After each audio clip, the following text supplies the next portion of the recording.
today I am so excited, guys, because I got two people that I really, really admire. I mean, you guys have been inspirational to so many people, and you do so many amazing things. But I'm not here today to talk about you from the aspect of your career and all the amazing things you've achieved. But I'm here to talk about you as the humans that I love and the way you inspire people with all the amazing things you do.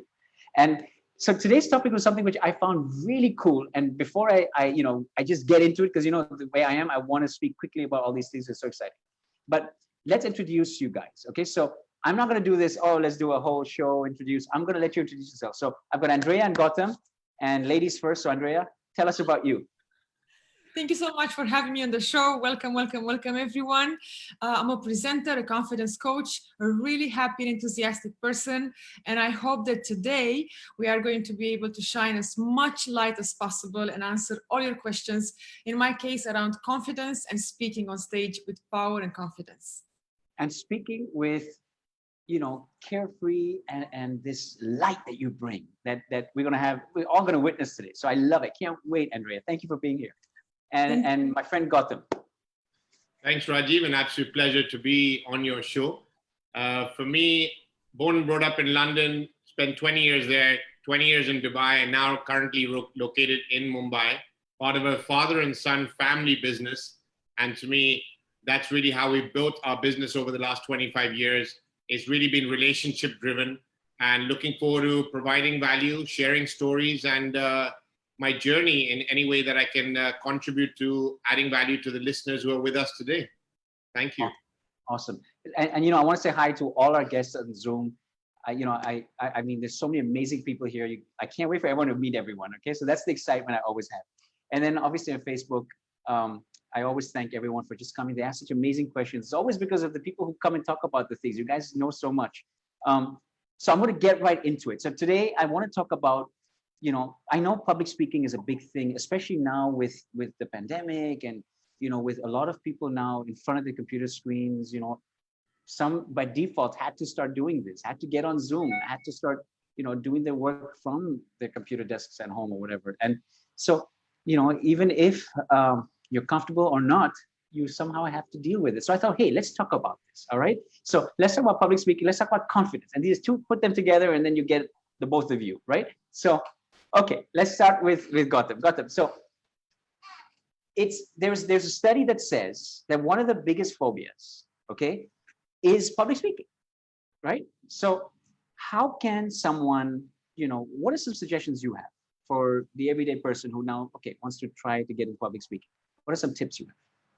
Well, first and foremost, I think, public speaking, from surveys that I've heard about, they say that public speaking is number one on the fear list of individuals. And the reason it comes from, a sense of fear, I believe that's because there's a lack of confidence. And lack of confidence comes from many reasons. It's something you're doing for the first time. You're in front of a lot of people, whether you know them or you don't know them. It's the fear of failure. It's the fear of not performing at your best. There's so many anxieties and stress. So it all starts with the mindset that you have. So to me, first and foremost, I encourage people to surround themselves with the right people. Be it people who uplift you, encourage you, inspire you. Identify perhaps a public speaking coach. Attend things like Toastmasters. So, find a peer group of people who can uplift you, encourage you, and who have been there before. And perhaps, other speaking associations that exist where you could join and surround yourself with the right people. Because once you have that sort of positive energy and spirit and you see other people who've started where you are today, you're suddenly encouraged and you feel, no, I can do this as well. And above all, then start on something which you're deeply passionate about. That's most important. Because when you are passionate about a certain subject, it comes from the heart. And once you start speaking, you just have a free-flowing energy on that subject area. So that's my sort of initial thoughts, Rajiv. So Gautam, I'm gonna take a few takeaways from that, because Andrea, you heard that, right? There's so many golden nuggets there, right? But the one that obviously, I bet you, even if I don't tell you what stuck to me, I'm sure Andrea can say it right off, right? I mean, I love the fact that I really resonate with that. I resonate with someone who speaks their truth and shares their truth, and they speak from their heart. I think there's something very contagious when someone comes from that space, because then at that point in time, the content just becomes more real, and the relationship is built. It's a relationship that immediately has dropped all these walls and masks, and you go through to that person. And every time someone has done that, I've always found it so, it's remarkable, because I almost feel like I'm sitting and I'm part of the, I'm sharing the story, sharing the life. Does that make sense? And I think it's really powerful. And I love the other tips. I mean, there's, I like the fact that you said, you know, connect with people who empower you, you know? So throwing this back out to Andrea. Andrea, some of the things that he suggested, you want to add anything to that list on tips for public speaking? In less than 2 minutes, yes, I can. Less than 2 minutes. Otherwise, I will need a full hour to take you through the science and to the detail of why we fear, what happens to our nervous system. But in short, in today's day and age, when we are doing networking events and business via such platforms, when we are meeting virtually, we have been pushed and forced to come face to face with this fear called expressing and being yourself in video. We are not accustomed to look at ourselves and hear the sound of our voice. So first, one of the reasons public speaking builds confidence is that you now have to get accustomed, find how you come across online, and actually learn to love certain parts of yourselves, because many people avoid and they are afraid to speak because they are not accustomed with how they sound and look, and that's why they avoid. So I've learned for the past 5 years now, since I'm coaching people to overcome this fear, that when you are forced to perform at work or to come to these virtual meetings or to do lives, like you are hosting these shows, Rajiv, and you as well, Gautam, you're hosting so many people, you are building with each and every live, with each and every show, you are actually building a block of confidence. You are putting one more block onto your overall confidence. Now, many people mistaken that because something happened in their life or their parents weren't really encouraging them to be confident, that's the number one reason they don't have the confidence to show up and be themselves. But in fact, the main fear is that we fear to be rejected and we fear to make mistakes and then to be judged. The good news is that absolutely every individual with a bit of fear or a bigger fear who gets few hours, just 5 to 7 hours of training where they get feedback, where they put themselves in an environment where they get training, just like Gautam mentioned, can overcome this fear and show up on live and shine their light and speak with power. Yeah. Wow. All right. You know, I heard so much there, Andrea, that honestly, I think if you look at so many of the key factors that I heard is, I love the fact that you said, as you do, you know, as you go out there, so you face your fear, as you go out there, you start to do it. And the more you do it, the more you confront it, the more you face it, the more you can deal with it. You know, the two of you have been so graceful on stage. I've heard you both speak. You know, of course, Gautam, you have so many speakers that you work with. In this time and era, there's so many amazing, look, you know me, Andrea, right? So everybody's amazing to me, all right? So I love the way everyone shows up, because as long as they show up authentically, I'm just like their biggest cheerleader, right? But these amazing speakers out there talking about these amazing topics. Gautam, how can we differentiate ourselves, bro? I mean, you know, I've heard all these videos, well, do this, stand like this. But how do you differentiate? How do you show up different? It's a tough question, because there's no question about it. There are hundreds, if not thousands, of speakers all over the world. So, you know, accept that fact. It's a very competitive space. And I think the virtual world has made it even more competitive, because there are opportunities, obviously, to scale. That's a positive spin to it, that now I'm doing business globally. There are global opportunities. But coming back for speakers, there are global opportunities to speak all over the world virtually, because there's no logistics involved. But having said that, how do you stand out? What can you do differently? And you know, yes, having a book is one such way, because, you know, you're seen as an author, which is an authority of a certain niche subject. I would definitely encourage you to focus on one specific subject, be known for one thing, be it customer service, be it public speaking, be it be it a LinkedIn expert, whatever that area is, find your niche, understand your why, because people will connect with your why. People will connect with your story, your message, and that authenticity will come out. And going back to an earlier point is that when you share from authenticity, when you share your story, the emotion, your whole aura changes when you're speaking about your subject area, and people will connect with that energy. I mean, it's an energy exchange between you and that audience. So I would very much say writing a book is a great start. Your why, sharing your purpose, and focusing on a specific niche area is a great place to start.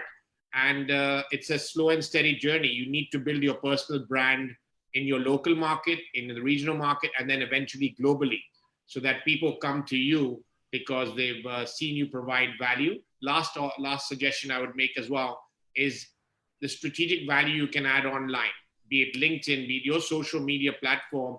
You need to provide consistent value in your specific area and be seen as a person who educates, engages, and inspires people to take action in that area.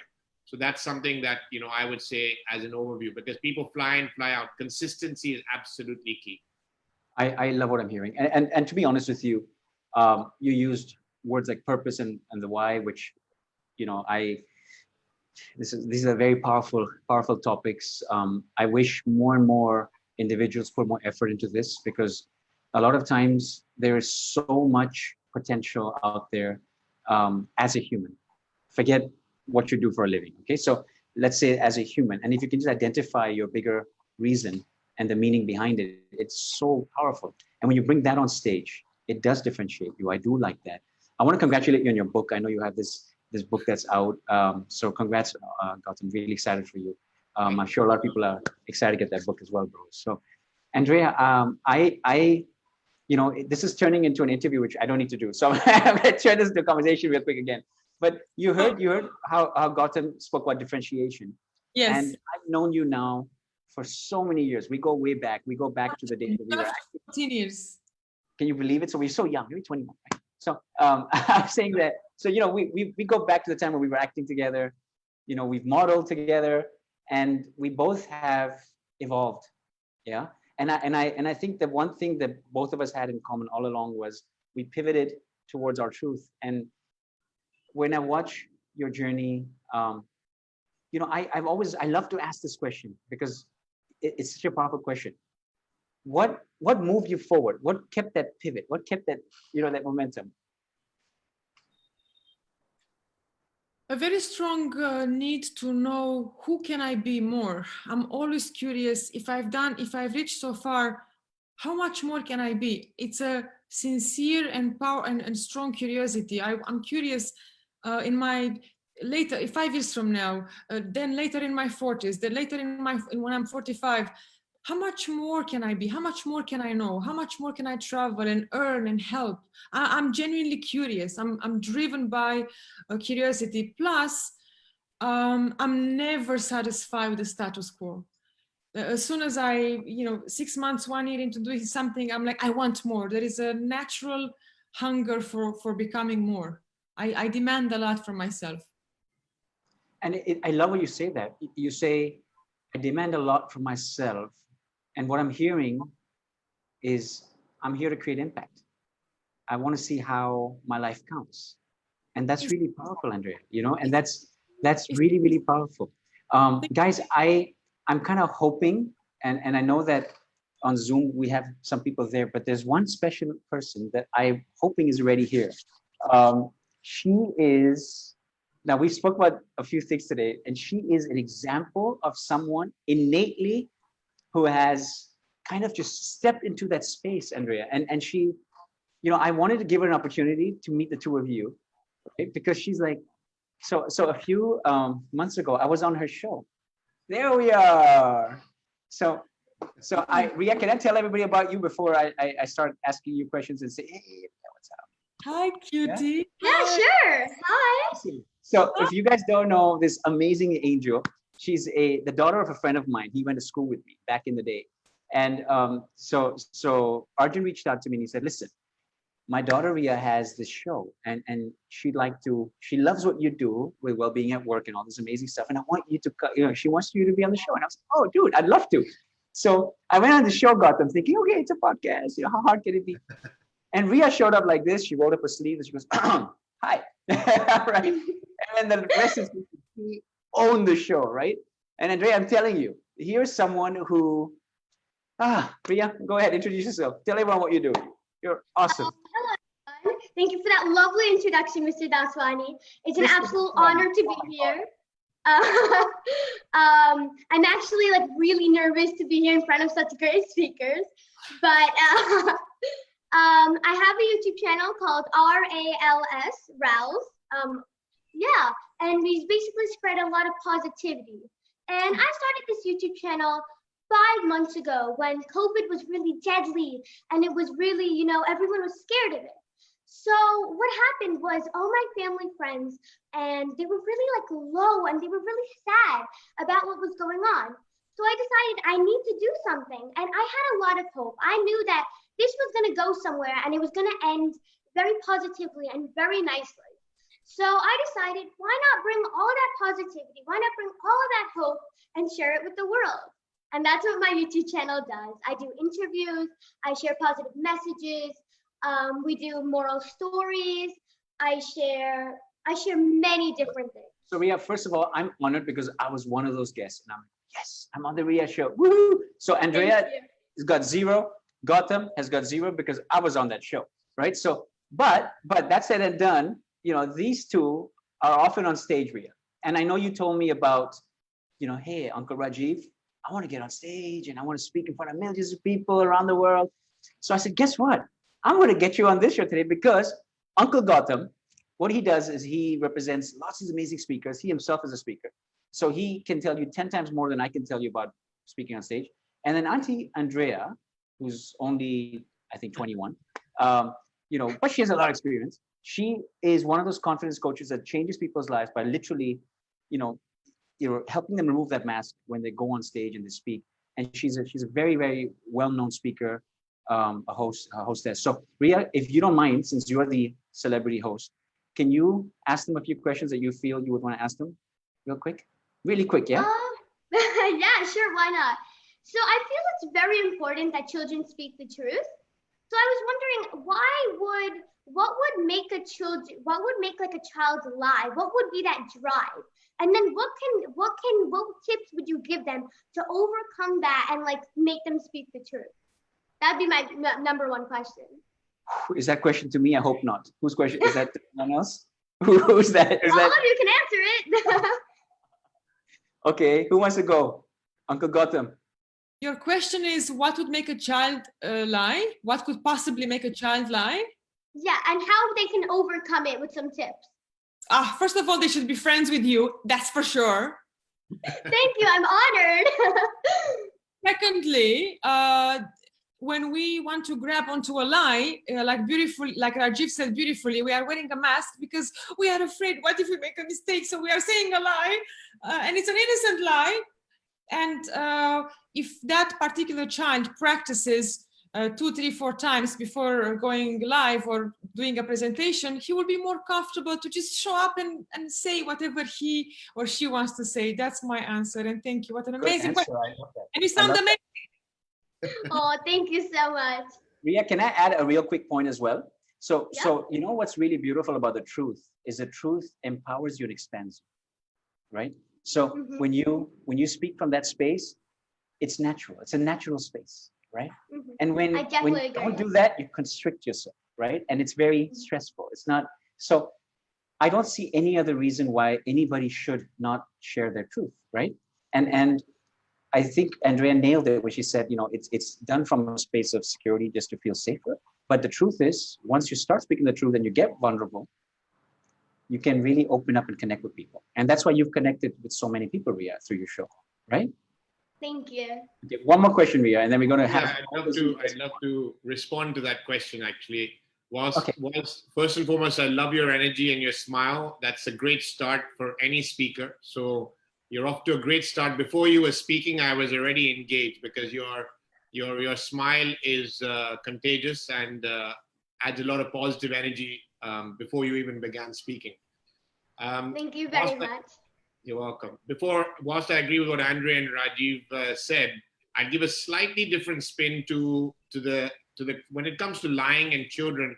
I look at it in some way that also they could be dreaming or having creative thoughts, which may not necessarily be true, and that can be an inspirational way as well. So as long as it's in that space, their minds are open to imagining stories and experiences, and if they share that from a place of positivity in terms of that space, it's still relatively fine, because it can be inspiring, encouraging, sort of a dream or an aspiration that they may have.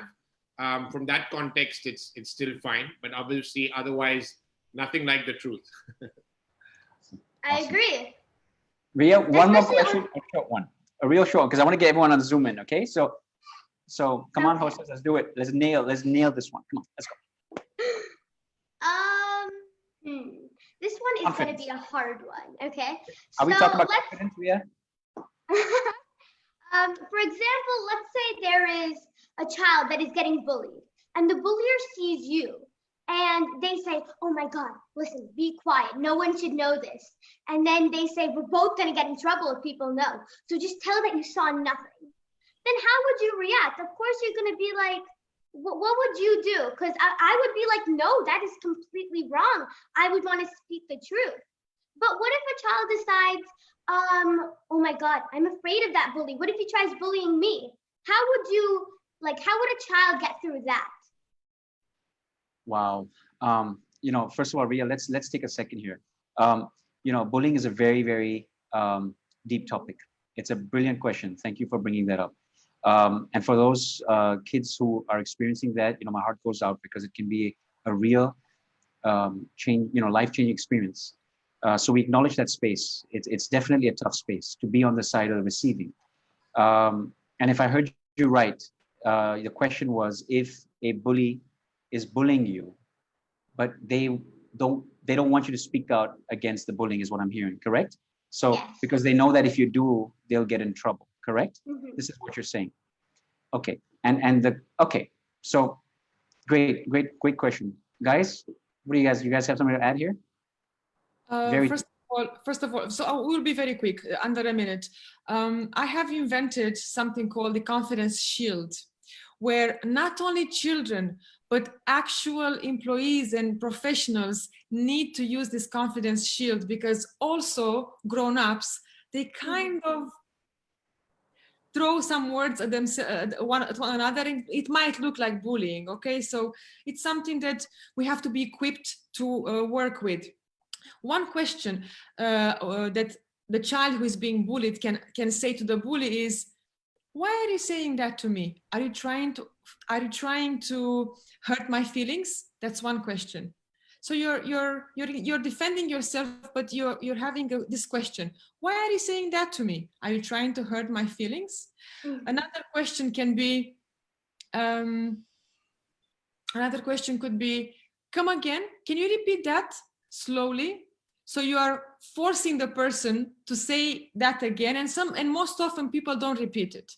So in essence, unfortunately, children or people who are bullying, they are a bit unconscious and a bit insecure, and they are trying to look strong. And when you confront them and you say, "Come again, can you say that again slowly?" Most often they will not repeat what they said. So those are my two pieces of advice. But I would love to talk so much more with you on that. So I'm going to now, if it's okay with you guys, I'm going to invite everybody on Zoom to switch on your cameras and your mics as well, please. And our Facebook audience, if you have questions, please throw it our way. Ria, I love that question. I know there's Nisha in the Zoom room as well. She's a counselor, so I'm going to ask her to also jump on and answer that question. Hi, Monique. So we have a lot of amazing people joining us. Nisha, if you can hear us, are you here? And we can have you jump on and answer that question. Hi. All right. So yes, I've been following that discussion. Ria, hi, nice, very lovely to meet you Hi. in person. So I think, yes, you bring up a very, very good point. I actually agree quite wholeheartedly with Andrea, because what ends up happening is that when people are in that space where even when they're in the act of bullying, they themselves are not very aware. They're overrun by emotion at that time. So what Andrea's strategy is very beautiful. It gets them to stop and think about what they're doing. And oftentimes when we are very, when we feel very emotional, when you get someone to slow you down or to stop you to think, chances are they won't. Yes, they will probably at least think twice about what they're about to do next. But I will add one small pointer to this is that what we struggle with often, especially I think even with children, is talking to people about it. So what ends up happening is in this kind of space, people think that whether they're adults or they're children, whoever they are, that they have to go through it alone. And they actually don't have to go through it alone. In their context and their environment, if they can find someone who understands them and helps them in their situation, then it'll be a lot easier for them to respond accordingly based on what's happening to them. So I'm going to just add that to what Andrea said, is that please don't go through any of this alone. Find support and then go through it. So Nisha, I'm going to ask you for a favor. If you can quickly Yes. switch on the camera so everybody else to join in, because they're waiting for you to do that. I love Yes, that yes. question. Everybody is on at the moment. So, I'm just going to do it. so you look at that real quick for me if you can, and then I'm going to throw this question out from a Facebook viewer. Is it okay for us to white lie? So Ria, this is a question that is adding on to your question. Is it okay for us to white lie? Do you think it can affect a person's trust in relationship? What do you guys think of that? A white lie, can it affect? Hi, Rick. So can a white lie affect the way you trust or see someone? Who wants to try this? It depends on everyone's values. It depends on the context. There are so many coordinates here. I would prefer to be told a white lie in a day when I am low energy and I have dark circles. I don't want to hear the truth. I want someone to say, "You're okay. You're okay. You're good. You're good." Yeah, I totally agree with Auntie Andrea. As long as the white lie isn't like hurting someone's feelings, and as long as it's not like making a bigger thread of lies, I think it's okay. Like saying that, "Oh my God, the breakfast was great," when it was a burnt toast. Fine, make the person feel good.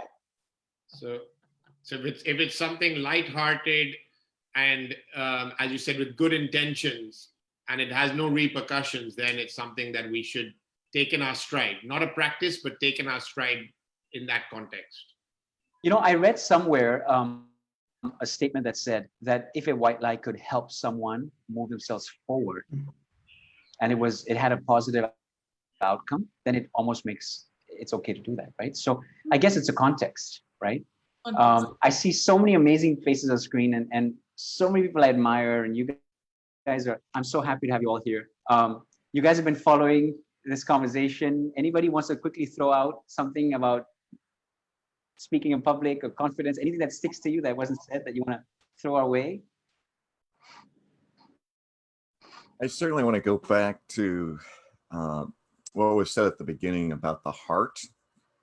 You know, I often tell people when it comes to speaking that it's not how articulate you are, whether you stumble over your words, it's speaking from the heart. It's the heart that people want to hear.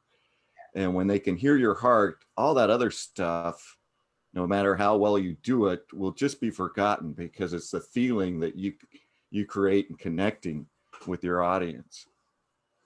I love that. It's so true. It's so true.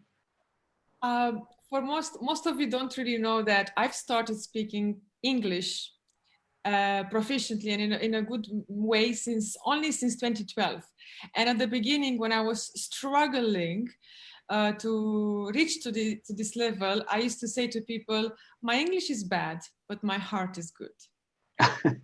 Your heart is great, Andrea. Guys, before we continue, if everyone can quickly say bye to everyone on Facebook, because we're going to go off the Facebook Live and then we're going to take this conversation offline, right? So Okay. Thank you all for. Bye. Bye. Bye. Excellent. So